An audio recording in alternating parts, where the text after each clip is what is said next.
We didn't expect it, but the Sabres have another NHL goaltender. Alex Georgiev is now in the mix. We'll get the lowdown from Zach Pearson of Locked On Avalanche on the newest Sabre goaltender coming up here on Locked On Sabres.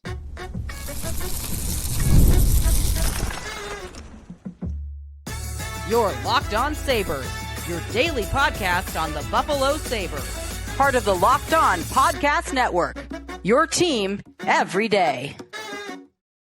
What is up, everybody, and welcome in to this Friday night edition. It'll be Saturday morning for you if you're listening here on the Locked On Sabres podcast. Thanks for making us your first listen every day. We are free and available wherever you get your podcasts. You can check us out on YouTube. Be sure to hit the like and subscribe button there. And as always, you want to reach out to the show, best way to do that is to hit us up on our text club. Join subtext.com/LockedOnSabres if you're not already a subscriber. Sneaky Joe DiBiase here on today's show. We're going to talk some about this Prospects Challenge tournament that the Sabres are hosting. They have a game that we've got to talk about against the Devils, their first round pick looking awesome. That's coming a little bit later on in today's show, but we've got some roster news. So we're bringing in Zach Pearson from Locked On Avalanche to talk about a free agent signing, which, Zach, I don't know if the Avs have done anything recently, but September 12th, usually you're not expecting your team to add at this point in the calendar.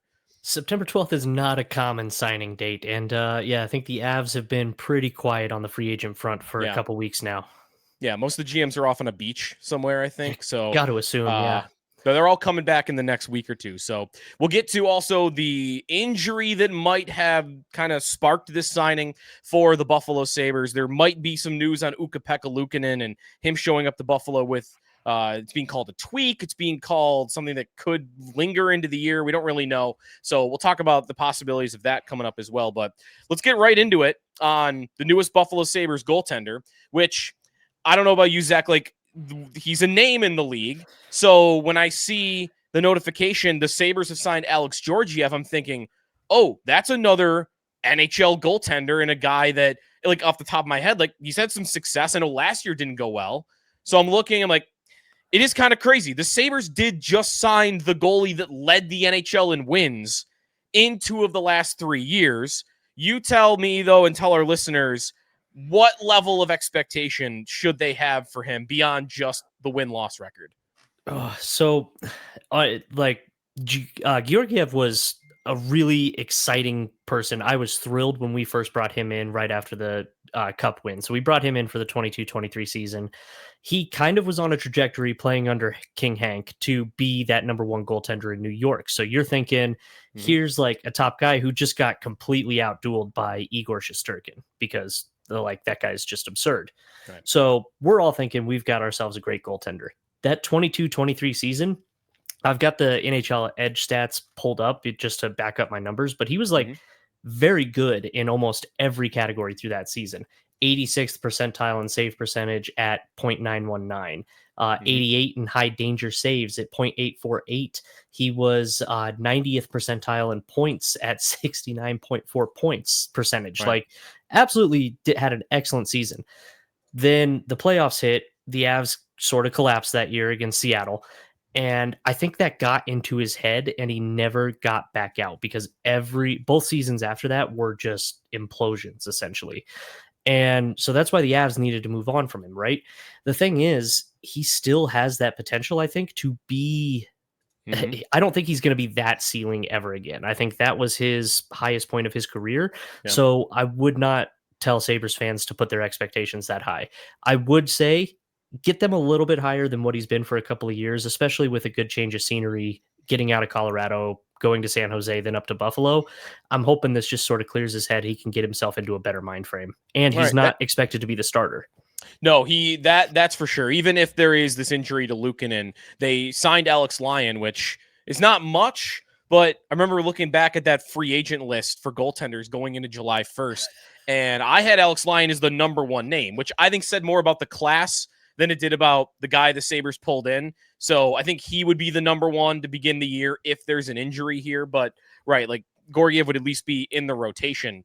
So the numbers I pulled up when talking about him, or at least on social media the last day or two, his goals saved above expected numbers, like some of those types of numbers, like same thing as you just kind of laid out, like 22-23 looks a lot better than maybe what you saw last season. So the change of scenery part of it, I don't think there's a really high level of expectation for him here in Buffalo. I think the immediate, bar to set, or the immediate thing to say is, well, he's coming to a team that, while they're trying to be better defensively, has been one of, it's been a pretty rough couple of years for the Sabres at preventing chances. It's been a very tough job, I think, to be the Sabres goaltender. So I'm thinking, like, well, he's coming from arguably the best team in hockey over the last 3 years. I mean, Florida might have to be that now, but, one of them at least. He's going from a great situation to a bad situation. You should expect poor results. Is that too simplistic, though, you think?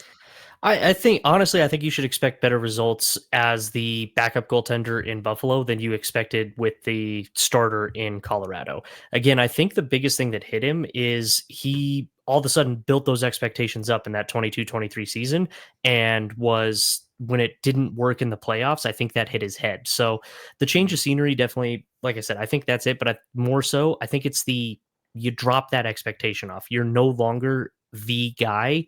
Right. You just have to come in and make sure that you don't mess up. And I really do feel he's capable of doing that, because you've seen that he has a lot better stats when he's playing really well. So as the number 2 guy, I think that's kind of where you're going to be with him. I think it's fair to put some backup expectations on him and feel positive about it. I don't think he's going to be worse than he was last year. I really think coming into the situation he's in now, it's an opportunity for him to kind of regain a little bit of that respect that he very much lost. So you kind of see maybe more like the right situation for him is less so the 62 starts per game that he had in those couple years in Colorado. And maybe like when he's with the Rangers, he's averaging around 30. Like that might be a sweet spot. I think that's probably where you're going to be better for him. Again, that starting year for Colorado, I feel, is an anomaly. It was awesome. It was great, but it's not the goaltender he's shown himself to be. Yeah, we're in the middle of a 14-year playoff drought here, so I almost hesitate to ask the question. But in the playoffs, was that part of the departure in Colorado at all? I don't like his last playoff season. There was a little up and down, wasn't it? Both playoff series, I think he was here. Both playoff seasons, rather, because against Seattle, there was a lot that went on in front of him as well, which kind of collapsed the team with the Val Nichushkin situation, and just everything sort of seemed bad. I don't know what happened to the Avs that year. The second year, we get bounced in the second round by Dallas. Dallas is a really good team, but I just think Georgiev's confidence had been shaken to that point, and it wasn't recoverable. So no, I don't think it's going to be that way, especially if he's just the guy that you're expecting to come in and be the backup. And if UPL is healthy, then he should easily just be like a number 2 guy that can come in and serve you guys well enough. All right. One last thing on the Avs. I had your co-host Chris on a couple years ago when we made the 2 teams made the 1-for-1 Casey Middlestat Bo Byram trade, and I remember at the time we're both like, this is great, like fits both needs for the teams, like this is a win-win trade. So Middlestat's already gone from Colorado, and there's been Bo Byram trade rumors all summer. It didn't come to fruition, but I still don't feel like he's long for the Buffalo Sabres. So when you look back on that trade, did it almost even end up being a lose-lose, maybe? Yeah, almost, it feels like, because I know there's a lot of Avs fans that would have much preferred to still have Bo and Byram on the team because everybody loves Bo here in Colorado. And it's a shame what happened with Casey Middlestat, because when he first came over, everybody was like, this was brilliant. He looks fantastic. And then he just fell off a cliff and kind of disappeared. And so had to move on from him. So that is probably one of the situations where I don't think that might be a nobody won that trade. That might have just been a trade. Yeah, Byram. I mean, the Sabres like Byram, I think, to some extent, but they clearly don't like him enough to give him an 8-year contract. It's just been a weird existence. I don't know who he played with in Colorado. I remember looking up the minutes, like with Makar and whoever Taze while he was there. But so far, the story has been when he plays with Rasmus Dahlin, he plays awesome, and when he doesn't, it goes terribly. And you'd think a lot of guys should do pretty well playing with Dahlin. So yeah, he would assume so. Yeah. So I don't know if it was a little bit with Makar.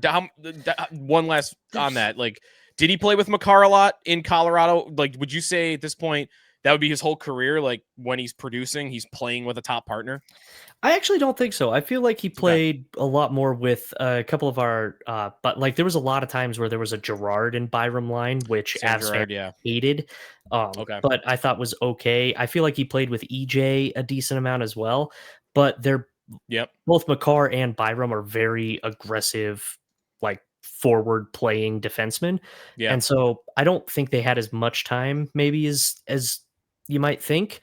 Mhm. He did definitely benefit from, I think, some of that veteran presence that he had on a couple of the other guys on his line as well, though. All right. Zach Pearson, you want to check his stuff out, Locked On Avalanche, if you are looking for a little bit more on Colorado going into the year. Sure, they're going to be one of the top teams in the West once again this year. My favorite, I've said it on this show a lot, so I'm not just glossing you guys up. That I've said it for years. It's my favorite team to watch in the league, but it's mostly just because of McKinnon and McCarr that they're my two favorite players to watch together. But the team's great, and I appreciate you taking some time out. And these two teams make a trade or something in the future, we'll be sure to get you back on. Thanks, Zach. Yeah, sounds great. Thank you, Joe. So when we come back, more on this signing, Ukko-Pekka Luukkonen side of it, though, what it might mean for an injury if they're making a roster move around it. That coming back here on the Locked On Sabres podcast. Today's episode of the Locked On Sabres podcast is presented by Monarch Money. So right now, head over to the Monarch Money app. Most people can't name all of their financial accounts or even what they're worth, whether it's 401ks, properties, or investments. And when you don't have the full picture, you can end up leaving money on the table. That's why there is Monarch Money. It's an all-in-one personal finance tool that'll bring your entire financial life together in one clean, easy-to-use interface on your laptop or on your phone. Monarch's built for people with busy lives. If you've put off organizing your finances, Monarch is for you. Monarch does the heavy lifting for you. You can link all your accounts in minutes, see clear data visuals, get some smart categorization of your spending, and finally feel in control of your money without ever even touching a spreadsheet. Don't let financial opportunities slip through the cracks. Use code LOCKEDONNHL at monarchmoney.com in your browser for half off your first year. That's 50% off your first year at monarchmoney.com with code LOCKEDONNHL. Sneaky Joe DiBiase back here on the Locked On Sabres podcast, trying to make sense of this new goalie signing by the Buffalo Sabres. Alex Georgiev, who is back in the NHL, signs a deal 1 year. He was in the league last year. He just hadn't signed this summer. 1 year, $800,000 with the Buffalo Sabres. So we got the scoop on what had happened in Colorado. Now for the Sabres piece of this, because when I saw it, I thought, well, that's weird. Maybe I really didn't know what to make of it. That there was a trade for Luukkonen or something else. Like, it didn't make sense to me that they would just add Alex Georgiev without there being some other piece of the puzzle, some other component to the calculus of what they are in the goalie room. So, and I saw a little bit of the idea out there that, oh, well, he's just here to be Devin Levi's backup in Rochester, where Topias Laininen, a second-round pick who was in this Prospects Challenge game that we'll talk about in a couple of minutes, Scott Ratzlaff as well. Like, Sabres got a couple of kids to play in Rochester behind Devin Levi, and I guess you could have them split time in the ECHL, but getting an AHL backup, if you even need one, it's like the easiest thing to do in the world. So getting a guy that in the last 3 seasons has played the 5th most games in the NHL at goalie. He's played more games than everybody not named Andrei Vasilevsky, Ilya Sorokin, UC Saros, and Connor Hellebuyck. He's not been great. Don't get me wrong. He was horrible last year. But guys do not go from playing that many games in the NHL to being an AHL, not starter, AHL backup that quickly. That does not happen. So when I saw that, well, maybe he's just here to be in Rochester behind Levi, I didn't buy that for a second, especially with, like, I don't know the guy personally at all or what makes him tick or what he thought would be the right situation. But if he's sitting here in September and there's no NHL gig for him and he doesn't think it's going to happen, why on earth would you sign right now? Because I would guess he had 2 realistic options. One, wait into training camp, see if there's an injury to a goalie somewhere once guys start hitting the ice. And if there is, that's when the agent gets on the phone with that team and you figure something out. And guess what? If that doesn't come to fruition, and maybe it did already here in Buffalo, but if that doesn't come to fruition, a lot of those Eastern European guys, they're not going down to play in the AHL, let alone be a backup in the AHL. They're going to Europe.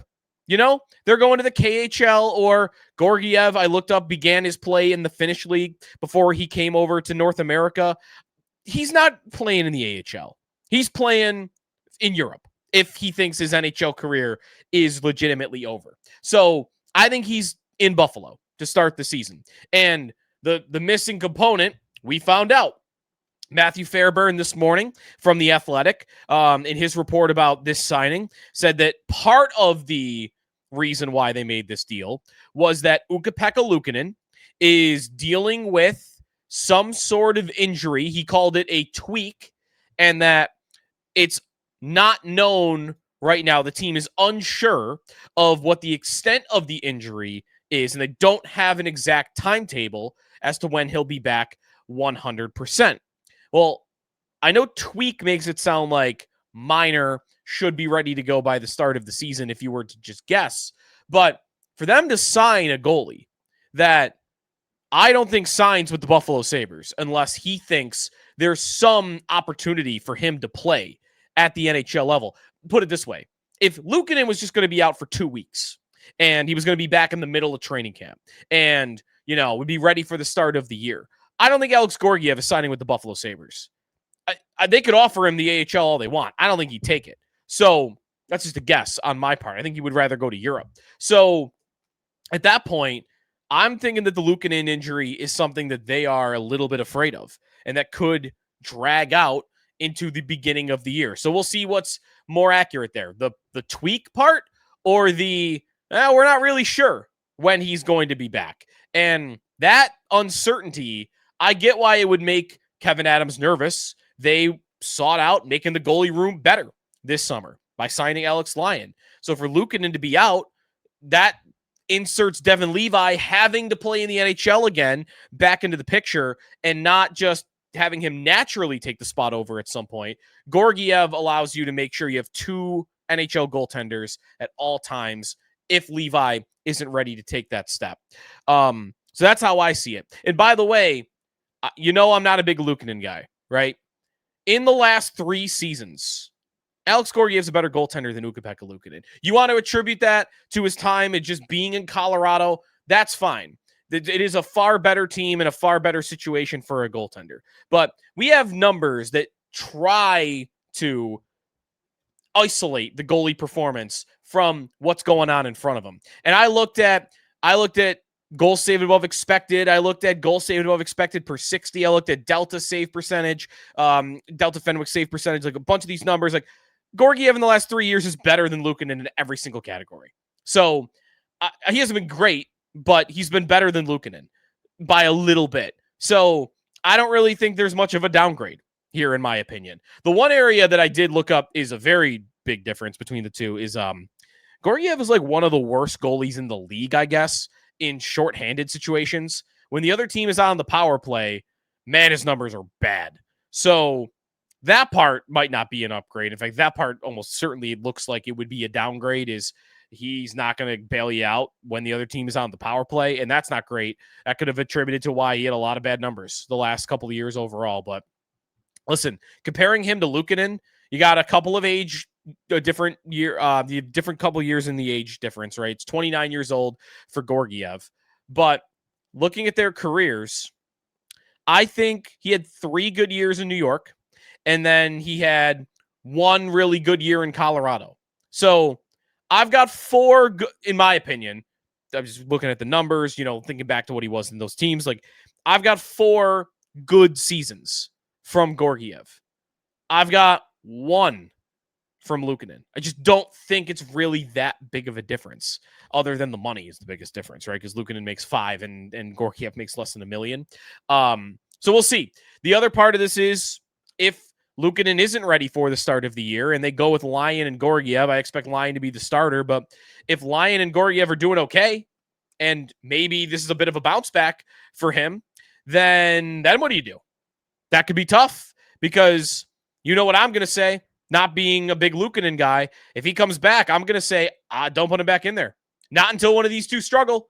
I am not risking, playoffs because I've got to put my highly paid guy back in. That's if you got good goaltending out of both Lyon and Georgiev, which I don't know how likely that is, but that would be a bridge to cross once we get there. If you get Luukkonen being out for a little bit and Georgiev being, relatively okay. So there's a lot that has to happen between now and the start of the year, but it makes goalie a question mark for the start of the year. And Luukkonen being injured is obviously the biggest piece of that. When we come back, Prospects Challenge game number 1 against the New Jersey Devils ended in defeat. We'll talk about it coming back here on the Locked On Sabres podcast. Today's episode of the Locked On Sabres podcast is presented by FanDuel Sportsbook. So right now, head over to FanDuel because you got football that is already rolling here. We got some great games. You had a great game last night.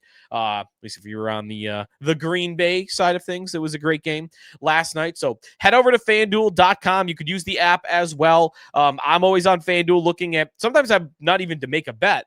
I just want to see all right, what do they think of this game? It's a 12-point game, but what odds do they have this underdog at? Or, wow, this was Clemson and Troy last week in college football. At the half, I saw, Clemson's losing. What are the odds on that? Just wondering, how likely do you think it is they come back? And they're favored still to win the game, and they were down by 10. So sometimes that can be useful as well. But FanDuel right now, if you new customers, just bet $5, and if your bet wins, you'll get $300 in bonus bets that you can use all across the app. Love using FanDuel, looking at player props as the NFL and college football get rolling. And, of course, we'll have hockey in a little bit as well. So you ready to play? Download the FanDuel app now by visiting FanDuel.com to get started. That's FanDuel.com to place your first $5 bet today. Sneaky Joe DiBiase back here on the Locked On Sabres podcast, and thanks for making us your first listen every day. If you're looking for some more around-the-league talk on the Kirill Kaprizov non-signing, passing on the Minnesota Wild, $16 million offer, and plenty of other things, you can check out Locked On NHL wherever you get your podcasts and on YouTube as well. So the Prospects Challenge underway. The Sabres had their first game on Friday night against the New Jersey Devils. There was some good. There was some bad to look through as well. And it ends up in a 4-2 loss for the Buffalo Sabres in their first foray into this tournament, which, by the way, will continue into the weekend and then into Monday as well. You got Fan Fest out at the arena tomorrow from 10 to 6, so that'll be fun as well. But a loss for the Sabres at the Prospects Challenge. And I got a couple of observations. I thought they were the better team for a lot of the night, and they dominated the second period, in my opinion. I don't have numbers on that. Just by watching the game, that's how it looked to me. They were generating chances. They were holding on to the puck. A couple of individuals that stuck out to me, one in a positive way and one in a negative way.